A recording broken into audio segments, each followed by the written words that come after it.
할렐루야, 평안하십니까? 반갑습니다. 오늘 또 하나님의 말씀을 사모하시는 성도 여러분들에게 말씀의 충만한 은혜가 함께 하시는 복된 시간 될 수 있기를 주님의 이름으로 축복합니다.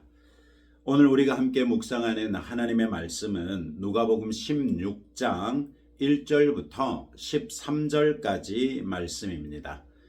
오늘의 성경은 불의한 청지기 비유로 알려진 내용입니다. 오늘의 비유는 많은 성도들에게 쉽게 이해하기 힘든 비유입니다. 명백하게 불의한 청지기의 불의한 행위인데 그 주인이 그를 칭찬하고 있을 뿐만 아니라 예수님마저도 그를 칭찬하시는 듯한 그런 내용의 말씀을 하시기 때문이죠. 어떤 부자에게 청지기가 있었습니다. 청지기는 부자에게서 위임을 받아 부자의 재산을 관리하는 사람이었습니다. 그가 주인의 전 재산을 관리했었는지는 드러나 있지 않지만 오늘의 성경에서 기름과 밀이 등장하는 것을 보면 최소한 이 청지기는 농작물과 관련한 주인의 재산을 관리하는 사람이었던 것으로 보입니다. 그런데 이 청지기가 주인의 소유를 낭비한다는 말이 주인에게 들린 것이죠. 여기에서 낭비라는 말은 바로 앞선 15장에 돌아온 탕자 비유에서 둘째 아들이 아버지께 받은 재산을 낭비했다고 15장 13절에서 말하고 있는데 그때와 똑같은 단어가 사용됐습니다. 주인의 재산을 허비하여 사라지게 했다는 말입니다. 이는 주인에게 명백한 재산상의 손해를 끼친 것이니 그는 결코 주인의 재산을 바르게 관리한 사람일 수는 없으며 그렇기에 그는 불의한 청지기라는 딱지를 벗을 길이 없어 보입니다. 주인은 그에게 아무런 소명의 기회도 주지 않고 내가 내게 대하여 들은 이 말이 어찌 됨이냐 내가 보던 일을 세마라 청지기 직무를 계속하지 못하리라 이렇게 단박에 해고 통지를 합니다. 다만 그는 해고당하기 전에 자기 관리하에 있던 주인의 재산에 대한 회계를 정리해서 주인에게 보고해야 할 마지막 일이 남겨져 있을 따름입니다. 이 청지기는 자신이 노동을 할 수도 없고 빌어먹을 수도 없음을 한탄하면서 청지기직에서 쫓겨난 후에 어떻게 살 것인가를 고민합니다. 이때 이 불의한 청지기는 자신의 불의에 또 다른 불의를 더하여 자신의 살 길을 모색하기로 결정합니다. 오늘의 성경은 두 사람의 채무자만 소개하고 있지만 더 많은 채무자들을 만났을 것으로 보는 것이 합리적이지요. 첫 번째 사람은 기름 100마를 빚졌습니다. 기름 100마는 당시 상당한 규모의 올리브 농장에서 한 해 수확할 수 있는 정도의 양이었습니다. 결코 적은 채무가 아니지요. 또 다른 사람은 밀 100석을 빚졌다고 했는데 당시 밀 한 석이 대략 25달란트에서 25데나리온에서 30데나리온 정도에 거래됐던 것을 보면 밀 100석을 돈으로 환산하면 2500데나리온에서 3000데나리온 정도에 해당합니다. 이것은 노동자 연봉의 10년치에 해당하는 것이지요. 이 역시 결코 적은 채무라고 할 수 없습니다. 아니 오히려 굉장히 큰 빚이라는 것을 알 수 있죠. 불의한 청지기는 기름 100마를 빚진 자의 채무증서를 위조해서 기름 50마를 빚진 것으로 하고 임의로 기름 50마의 빚을 탕감해 줘버리고 마찬가지로 밀 100석을 빚진 자에게도 무려 20석이나 탕감해 줘버립니다. 주인이 자신에게 관리를 맡겼기 때문에 장부를 자신이 조작해버리면 주인은 알 길이 없다고 생각한 것이죠. 주인에게는 각각 기름 50말과 밀 20석의 손해를 끼치는 대신에 채무자에게는 기름 50말과 밀 20석의 이익을 가져다 준 것입니다. 성경은 이 주인의 평판에 대해 아무런 정보도 제공해주고 있지 않지만 당시 일반적으로 부자들은 지탄의 대상이었습니다. 대부분이 소작농들에게 정당한 보상을 해주기보다는 오히려 그들의 목까지도 착취하여 부를 축적했었기 때문이지요. 그런데 생각해 보십시오. 자기들에게 기름 50말과 밀 20석의 이익을 가져다 준 청지기가 해고를 당했다면 그 사람들은 그가 해고된 이유를 무엇이라고 생각하겠습니까? 자기들의 부채를 탕감해 준 것 때문에 그가 해고된 것으로 생각하지 않겠습니까? 그렇다면 그 사람들이 해고된 이 불의한 청지기를 무시할 수 있겠습니까? 어떤 방식으로든 그에게 은혜를 갚으려고 하지 않겠습니까? 놀라운 것은 이 주인의 반응입니다. 8장 앞구절은 주인이 이 옳지 않은 청지기가 이를 지혜 있게 하였으므로 칭찬하였으니 라고 말합니다. 주인은 청지기의 불의한 일에 대하여 칭찬한 것이 아닙니다. 그의 행위가 옳지 않은 것을 명백하게 인식하고 있으면서도 그가 하는 일이 나름 지혜 있다는 것을 칭찬한 것입니다. 그가 칭찬한 것은 그가 옳지 않은 일을 한 것이 아니라 자신의 미래를 대비하는 모습을 칭찬한 것입니다. 이런 것을 보면 이 주인은 그 청지기가 자신에게 끼친 손해 정도는 세 발의 피 정도로 무시할 수 있을 정도로 상당한 거부였던 것 같습니다. 예수님은 이 비유를 말씀하신 후에 8절 하반절에서 이 세대의 아들들이 자기 세대에 있어서는 빛의 아들들보다 더 지혜로움이니라 이렇게 평가하십니다. 예수님이 이 세대의 아들들과 빛의 아들들을 대조하고 계십니다. 이 세대의 아들들은 아직 구원받지 못하고 죄 가운데 살고 있는 세상에 속한 사람들을 가리키지요. 당연하게도 빛의 아들들은 온전한 믿음으로써 하나님께 구원받은 하나님의 자녀들을 가리킵니다. 예수님은 이 불의한 청지기를 명백하게 이 세대의 아들들의 대표적인 인물로 두고 말씀하고 계십니다. 즉 예수님도 그 주인도 결코 이 불의한 청지기의 악행을 인정하거나 칭찬하는 것은 아니라는 말씀입니다. 다만 그가 자신의 미래의 생계를 준비하는 것 자체를 칭찬하신 것입니다. 그렇다면 이 세대의 아들들이 자기 시대에 있어서는 빛의 아들들보다 더 지혜로움이니라 이 예수님의 말씀은 무슨 뜻일까요? 여기에서 자기 시대라는 말에 주목할 필요가 있습니다. 이 세대의 아들들에게 자기 시대란 현세적이고 세속적인 시대를 말하겠지요. 즉, 이 사람들은 세속적인 세상에서 살아가는 데 있어서 세속적인 방식, 심지어 그것이 부당하고 죄가 되는 방식이라도 자기 세상의 방식을 기꺼이 사용하면서 자기 시대에 맞게 살아가고 있다는 것입니다. 그렇다면 빛의 아들들에게도 자기 시대가 있지 않겠습니까? 빛의 아들들에게 자기 시대란 무슨 시대일까요?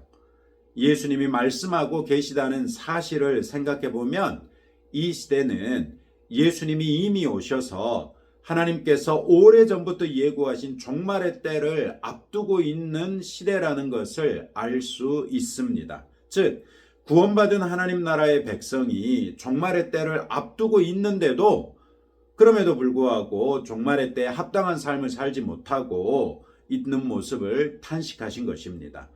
당시 스스로 자칭 빛의 아들들이라고 자부하던 바리새인들과 서기관들만 보더라도 종말론적인 삶보다는 오히려 위선적인 모습으로 세속적인 사람들의 칭찬과 칭송을 탐하는 모습을 보이고 있지 않았습니까? 빛의 아들들이 종말의 시대에 지혜롭게 산다는 말은 또 무슨 뜻입니까? 이것이 바로 9절부터 13절에서 예수님이 가르쳐 주시는 교훈의 핵심입니다. 9절에서 예수님은 불의의 제물로 친구를 사귀라, 그리하면 그 제물이 없어질 때에 그들이 너희를 영조할 처소로 영접하리라, 이렇게 말씀하시죠. 이 말씀은 비록 우리가 빛의 아들들로서 하나님께 속한 사람들이지만 여전히 불의한 시대 가운데 살고 있기 때문에 이 세상에 속한 것이기에 주님의 편에서 보시기에는 불의한 재물일 수밖에 없는 재물들을 사용하면서 살 수밖에 없는 상황이라는 것을 인정하신 것입니다. 우리의 수고로 벌어들인 재물이라도 이 세상에 속한 것인데 그것들로 친구를 사귀라는 말씀입니다. 무슨 말입니까? 우리도 불의한 청지기처럼 불의한 방식으로 재물을 사용하거나 축적하라는 말씀입니까? 결코 그럴 수는 없겠죠. 그런 재물을 사용하여 우리가 친구를 사귀는 방식이 무엇이겠습니까? 적극적으로 의로운 일을 위해서 그 불의한 재물을 망정 사용하라는 것입니다. 고아와 과부와 객을 대접하고 하나님과 하나님 나라를 위하여 기꺼이 헌신하며 하나님을 사랑하고 이웃을 사랑하는데 그 재물을 사용하라는 말씀입니다. 우리가 그렇게 하면 그 재물이 없어질 때 그들이 우리를 영주할 처소로 영접할 수 있습니까? 그것도 아니지요. 영주할 처소란 영원한 처소를 가리키는데 어떻게 우리에게 도움을 받은 사람들이 우리에게 영원한 처소를 보장할 수 있겠습니까? 힌트는 그 재물이 없어질 때에 있습니다. 그 재물이 없어질 때란 세상의 재물이 아무런 가치를 갖지 못하는 때를 가리킵니다. 언제 그런 일이 있겠습니까? 바로 주님이 다시 오셔서 새하늘과 새 땅, 새 예루살렘이 우리에게 내려오고 우리가 그 영원한 하나님 나라로 들어가 버리고 나면 이 세상의 재물이 그곳에서 무슨 소용이 있겠습니까?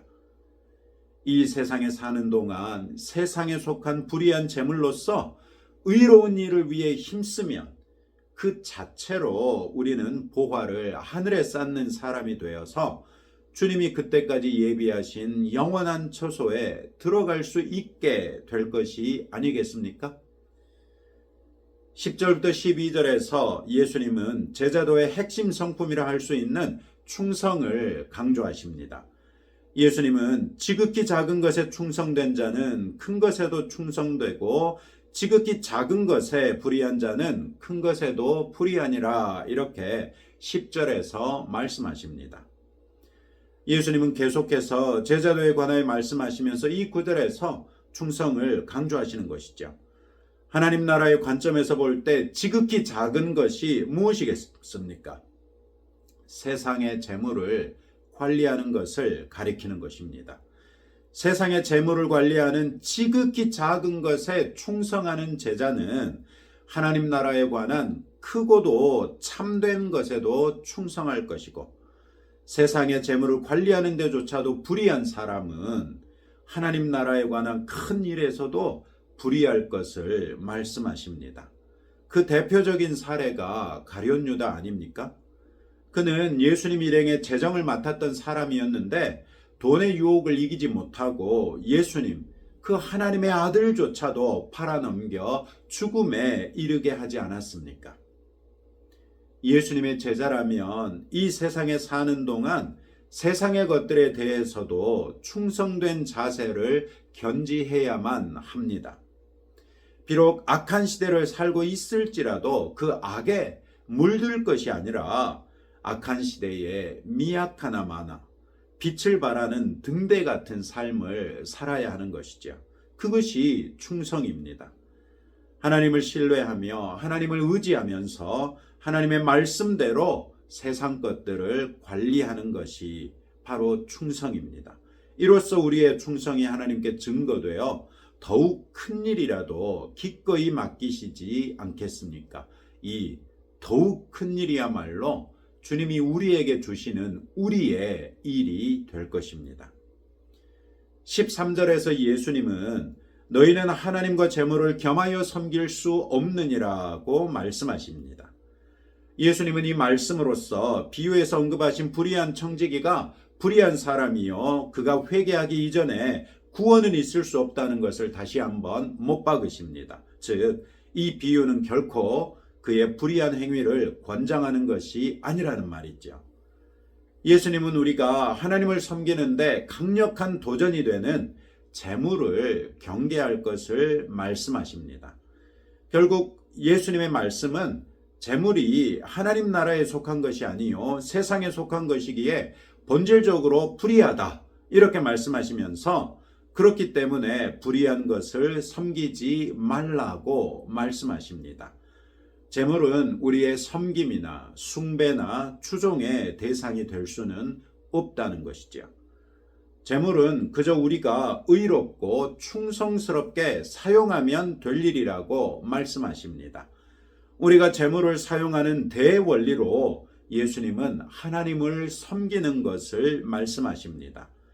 하나님을 섬기는 방식으로 재물을 사용하면 그로써 우리의 상급이 하늘에 쌓여 주님 다시 오시는 그날에 우리에게 영원한 처소가 보장된다는 말씀이죠.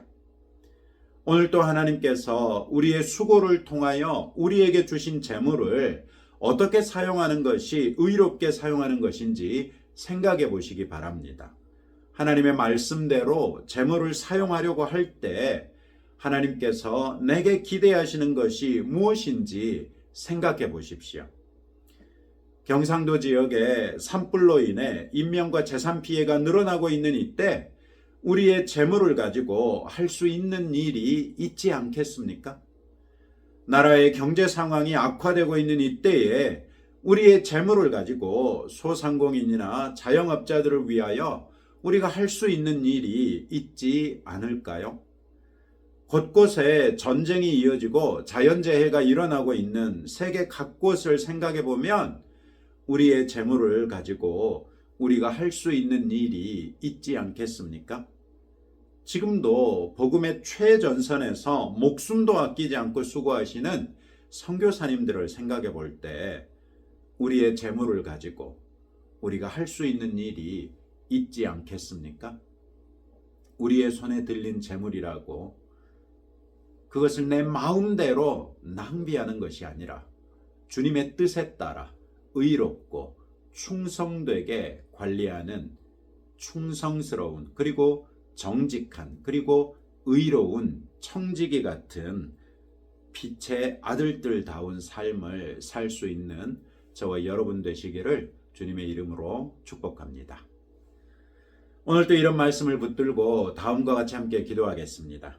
여유가 있으면 있는 대로 빠듯하면 빠듯한 대로 우리의 수고로 번 세상의 재물을 가지고 하나님을 섬기며 사랑하는 방식으로 사용하여 영원한 처소를 소망하는 성도들이 되시도록 기도합시다. 하나님께서 내게 맡기신 재물을 어떻게 사용하는 것이 빛의 아들들에게 지혜로운지 생각해보고 오늘 적게라도 순종하는 하루가 될 수 있기를 기도합시다. 하나님께서 내게 맡기신 재물에 대하여 충성함으로써 하나님께서 내게 맡기실 더욱 큰 것도 소망하는 성도들이 될 수 있기를, 그래서 야베스가 기도했던 것처럼 우리의 지경을 넓혀달라고 기도할 수 있는 성도들이 되시기 바랍니다. 우리 나라를 위해서 기도해 주시고 또 목요일과 금요일 이틀 동안 집중해서 또 여러 가정을 신방하게 되는데 이 신방을 위해서도 함께 기도해 주시면 감사하겠습니다. 함께 기도하겠습니다. 하나님 아버지 감사합니다. 오늘의 말씀을 통하여 우리가 오해했던 것들이 풀렸기를 기대합니다. 하나님께서 우리에게 허락해 주신 우리의 생업을 통하여 우리가 벌어들인 것들이 있습니다. 여유가 있으면 있는 대로 빠듯하면 빠듯한 대로 우리의 수고로서 벌어들인 세상의 재물을 가지고 하나님을 섬기며 하나님을 사랑하는 방식으로 사용할 수 있기를 바랍니다.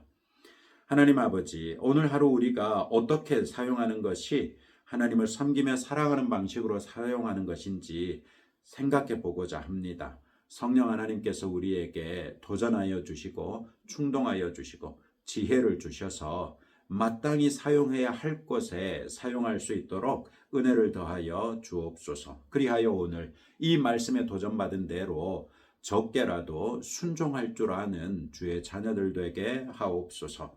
하나님 아버지, 과연 우리가 그렇게 하올 때에 영원한 처소를 우리를 위하여 예비하고 계신 줄로 아오매 그 영원한 처소에 반드시 내가 들어갈 곳이 있을 줄로 믿습니다. 또한 하나님께서 내게 맡기신 재물들에 대하여 충성할 때 하나님께서 앞으로 내게 맡기실 더욱 큰 것들도 소망하게 됩니다. 우리 성도들이 야베스의 기도로서 하나님께서 지경을 넓혀 주실 것을 간절히 구하며 기도하게 하사 우리 성도들의 생업에 더욱 풍성한 복을 허락하여 주심으로 우리가 주님께 드리는 분량이 늘어날 뿐만 아니라 우리가 누릴 수 있는 분량도 더욱 많아지게 하심으로 주께서 허락하신 물질로서 주의 나라를 위하여 더욱 귀하게 쓰임받는 우리 성도들 또 우리 교회들 될 수 있도록 은혜 베풀어 주옵소서. 지금 우리나라가 심히 위태로운 상황에 놓여 있습니다.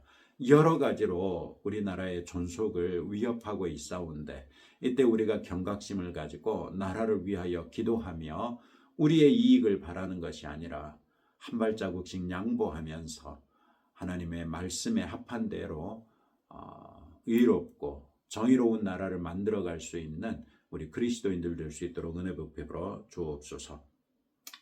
또한 신방을 통하여 하나님께서 우리 성도들 가정마다 위로하여 주시고 도전하여 주시고 책망하여 주시고 또 바른 길을 제시하여 주시기를 감히 구합니다. 아버지 하나님께서 우리와 함께 계심으로 이 모든 일들이 가능할 줄로 믿사오니 아버지 하나님 부족한 종과 동행하여 주시고 신방을 받는 우리 성도들에게도 말씀을 사모하는 간절함을 허락하여 주옵소서. 예수님 이름으로 기도합니다. 아멘. 네, 오늘 또 여러분들의 기도 제목을 들으시는 하나님 우리 아버지 앞에 기도하면서 나아가시기 바랍니다.